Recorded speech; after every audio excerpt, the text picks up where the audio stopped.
Welcome to our YouTube channel साथीहरू। आज हामी यस भिडियोमा बिएड सेकेन्ड इयरमा पढिरहेका विद्यार्थी भाइ बहिनीहरूको लागि मेजर नेपाली पढ्ने हाम्रो विद्यार्थी भाइ बहिनीहरूको लागि कविता काव्य यसमा मेजर सब्जेक्ट पढ्नका लागि नेपाली शिक्षा 423 र माइनर सब्जेक्ट पढ्नका लागि 429 दुवैमा काम लाग्ने महत्त्वपूर्ण ज्ञान सामग्री लिएर उपस्थित भएका छौँ। अहिलेसम्म तपाईँहरू पार्ट 1 हेर्नु भएको छैन भने कृपया गरेर तपाईँ प्लेलिस्टको माध्यमबाट गएर हेर्न सक्नुहुनेछ।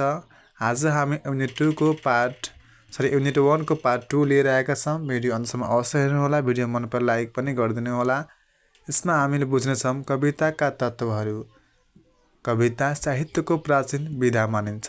यसको आफ्नै प्रकारको पूर्ण संरचना हुन्छ। यो पूर्ण संरचनायुक्त साहित्यिक रचना भएकाले यसमा साहित्यका तत्त्वहरू पनि हुन्छन् र कविता हुनुका कारणले यसमा कविताका निजी तत्त्वहरू पनि हुन्छन्। कविता विधालाई समग्रमा चिन्न र चिनाउनका लागि यसका निश्चित तत्त्वहरूको आवश्यकता पर्दछ। कविताका तत्त्वका सम्बन्धमा विद्वानहरूमा बीचमा एकमत नपाइए पनि यसका आधारभूत तत्त्वका बारेमा भने सहमति देखिन्छ। अर्थात् जुन एकदमै आवश्यक छ आधारभूत तत्त्वहरू त्यो सबै विद्वानहरूले एक आपसमै एक मत जस्तै भनेका छन्। कविता भाव प्रधान विधा हो। पूर्वीय एवं पाश्चात्य साहित्यमा कविताका तत्त्व सम्बन्धी आफ्नै धारणा पाइन्छ। पूर्वीय साहित्यमा रस, गुण र ध्वनिलाई काव्यको आत्मा तत्त्व र रीति अलङ्कार प्रकृति आदिलाई बाह्य तत्त्वका रूपमा चर्चा गरिएको छ। पाश्चात्य साहित्यमा भाव र शैलीलाई काव्यको प्रमुख र सहायक तत्त्वका रूपमा वर्णन गरिएको छ। आधुनिक कविता सिद्धान्तमा तत्त्वहरूलाई फरक एवं विशिष्ट ढङ्गले व्याख्या गरिएको पाइन्छ। कविताका तत्त्वहरू हामीले निम्न मुख्य तत्त्वहरू यस प्रकार बुझ्न सकिनेछ। कविताका आधारभूत तत्त्वहरूमध्ये पहिलो रहेको छ शीर्षक। शीर्षक कविताको नाम हो। शीर्षकले कविताको मूल भावको प्रस्तुति वा सङ्केत गरेको हुनुपर्छ। शीर्षक विषयवस्तुसँग प्रत्यक्ष मेल खाने हुनुपर्छ। के त शीर्षक? यसले कविताभित्रको विषयवस्तुलाई सोझै व्यङ्ग्यात्मक वा प्रतीकात्मक रूपमा सूत्रात्मक ढङ्गले पूर्व सङ्केत गरेको हुन्छ। कसले? शीर्षकले। पद, पदावली एवं वाक्यको संरचनामा पनि कविताको शीर्षक राखिएको पाइन्छ। शीर्षक सजिलै बुझ्ने र विषयवस्तु सान्दर्भिक हुनु आवश्यक छ। शीर्षक कविताको मूल तत्त्व होइन, तथापि यसले कवितामा महत्त्वपूर्ण स्थान राख्दछ। शीर्षक तत्त्वले यसले रचनाको सारभूत वा विचारको प्रतिनिधित्व गरेको हुन्छ। सामान्यतया कसले त शीर्षकले विषयवस्तुको केन्द्रीय भाव प्रस्तुत गर्दछ। कविताको दोस्रो आधारभूत तत्त्व रहेको छ विषयवस्तु। कवितामा प्रस्तुत गरिएको प्रमुख पक्ष नै विषयवस्तु हो। कविले जीवनका कुनै पनि पक्षबाट विषयवस्तु छान्न सक्छ। इतिहास, समाज, संस्कृति, परम्परा, विज्ञान, नीति, धर्मशास्त्र आदि कुनै पनि क्षेत्रबाट कविताको विषयवस्तु लिएको हुन सक्छ। कवितामा सकेसम्म स्वाभाविक, सान्दर्भिक एवं समसामयिक विषयवस्तु चयन गरिनुपर्छ। विषयवस्तु छान्दा पाठक वा भावकको रुचिलाई पनि त्यत्तिकै महत्त्व दिनुपर्ने हुन्छ। यसरी सामाजिक जनजीवनका ज्वलन्त एवं जीवन्त पक्षलाई कविताको विषयवस्तुले समेट्न सक्नुपर्छ। अर्को तत्त्व रहेको छ भाव वा अनुभूति। कवितामा अन्तर्निहित विचार भाव हो। कवितामा भाव अनुभूतिको प्राधान्य हुन्छ।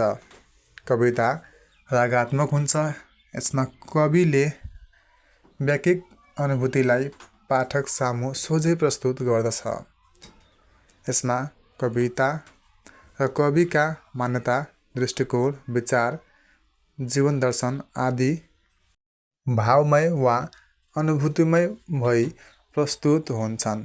कविले भाव वा अनुभूतिलाई प्रस्तुत गर्ने सन्दर्भमा कुनै सन्दर्भ, घटना वा विषयलाई समेट्न पनि सक्दछ, तर यसमा उक्त सन्दर्भ, घटना वा विषयलाई प्रस्तुत सङ्केतका रूपमा लिएको हुन्छ।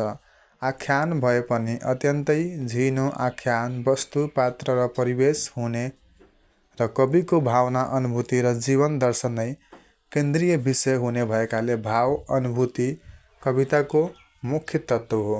भावलाई कवितामा रस वा विभिन्न वादका माध्यमबाट कविले प्रस्तुत गरेको पाइन्छ।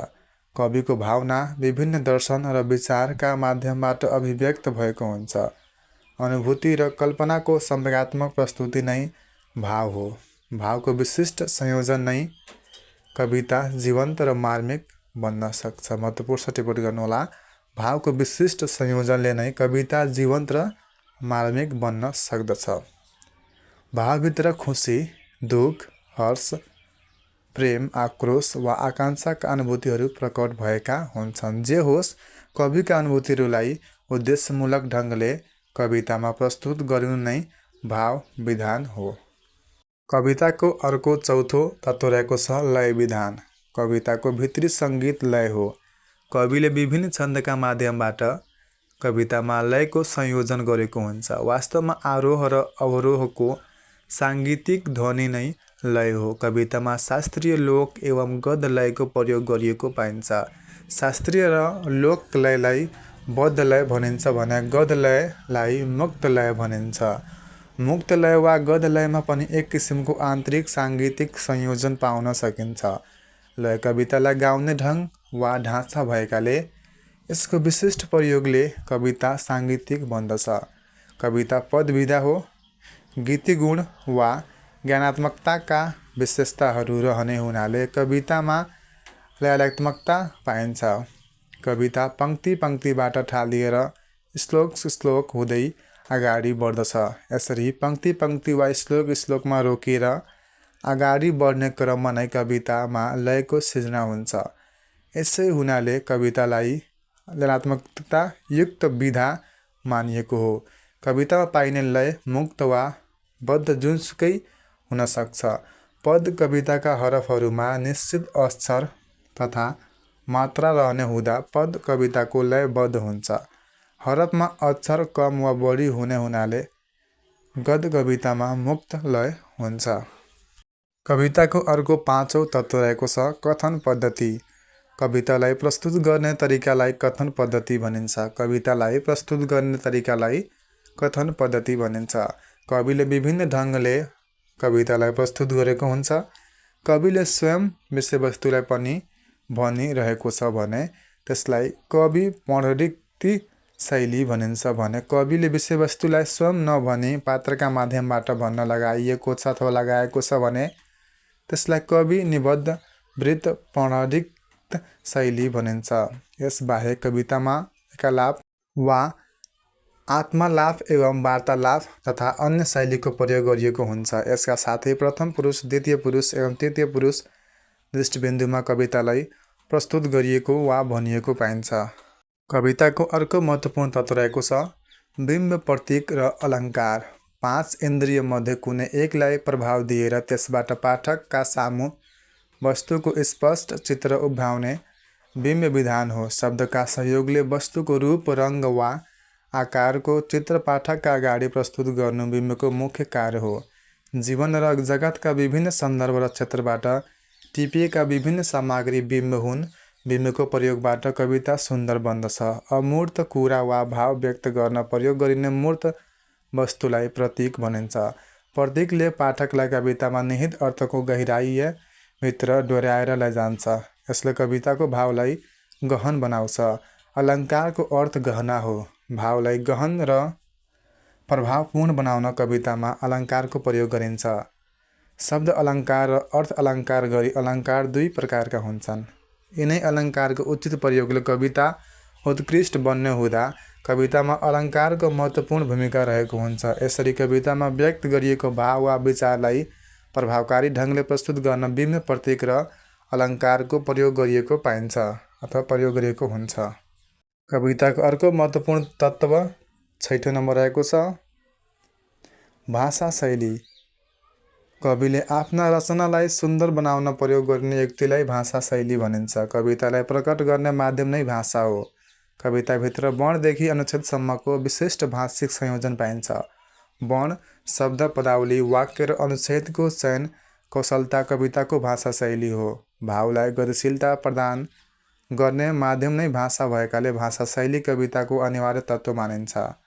कविले कविताको विषयलाई विभिन्न वर्णनात्मक शैली, शिल्प र संरचनामा प्रस्तुत गरेको हुन्छ। यस अन्तर्गत कवितामा प्रकट गरिएको पद वा शब्दको तात्पर्य र त्यसको अर्थगत क्षमता समेत पर्दछ। त्यसैगरी कविताको स्वरूप, संरचना र संयोजन पनि भाषा शैली अन्तर्गत नै पर्दछन्। कवितामा विशिष्ट भाषाको प्रयोग गरिन्छ। भाषा शैलीको उचित प्रयोगले कविता उत्कृष्ट बन्दछ। साथीहरू, भिडियो अन्तसम्म हेरेर साथ दिनुभएकोमा तपाईँ सम्पूर्णलाई हार्दिक धन्यवाद। आजको भिडियो कस्तो लाग्यो? आफ्नो जिज्ञासा, सुझाव, सल्लाह अवश्य कमेन्ट गर्नुहोला। भिडियो मन परे लाइक गर्नुहोला। साथसाथै अहिलेसम्म हाम्रो च्यानल सब्सक्राइब गर्नु भएको छैन भने कृपया गरेर सब्सक्राइब गरेर बेल आइकन अवश्य थिच्नुहोला ताकि हामीले कुनै पनि भिडियो हाल्ने बित्तिकै तपाईँ मोबाइलमा घन्टी जानेछ।